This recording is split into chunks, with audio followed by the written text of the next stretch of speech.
അസ്സലാമു അലൈക്കും വറഹ്മത്തുള്ളാഹി വബറകാതുഹു. എല്ലാവർക്കും സുഖാണെന്ന് പ്രതീക്ഷിക്കുന്നു. ദുൽഹിജ്ജ മാസത്തിൻ്റെ ആദ്യത്തെ 10-ലാണ് നമ്മളിപ്പോൾ ഉള്ളത് അല്ലേ. അള്ളാഹു ആദരിച്ച ഈ ഒരു മാസത്തിൽ നമ്മൾ എന്ത് നന്മ ചെയ്താലും റബ്ബ് അതിനുള്ള ഉത്തരം നൽകും എന്നുള്ളതാണ്. ദുൽഹിജ്ജ മാസത്തിൻ്റെ 10 ദിനരാത്രങ്ങളിൽ നാം ചൊല്ലേണ്ട ഏറ്റവും പ്രതിഫലമേറിയ ദിക്റുകളാണ് നമ്മൾ ഇന്നിവിടെ പറയാൻ വേണ്ടിയിട്ട് പോകുന്നത്.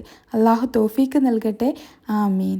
അതിൽ ഒന്നാമത്തേതായിട്ട് പറയുന്നത് ലാ ഇലാഹ ഇല്ലല്ലാഹു വഹ്ദഹു ലാ ശരീക ലഹു ലഹുൽ മുൽക്കു വലഹുൽ ഹംദു യുഹീ വയുമീതു വഹുവ ഹയ്യു ലാ യമൂതു ബിയദിഹിൽ ഖൈറു വഹുവ അലാ കുല്ലി ഷൈഇൻ ഖദീർ.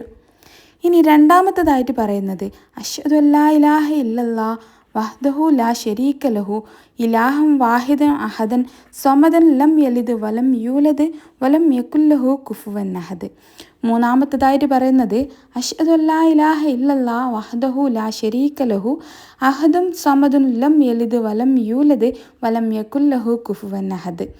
ഇനി നാലാമത്തേതായിട്ട് പറയുന്നത് അഷ്ഹദു അല്ലാ ഇലാഹ ഇല്ലല്ലാഹു വഹ്ദഹു ലാ ശരീക ലഹു ലഹുൽ മുൽക്കു വലഹുൽ ഹംദു യുഹീ വയുമീതു വഹുവ ഹയ്യു ലാ യമൂതു ബിയദിഹിൽ ഖൈറു വഹുവ അലാ കുല്ലി ഷൈഇൻ ഖദീർ. അഞ്ചാമത്തേതായിട്ട് പറയുന്നത് ഹസ്ബി അല്ലാഹു വഖഫാ സമി അല്ലാഹു ലിമൻ ദാ ലൈസ വറാ അല്ലാഹി മുൻതഹ.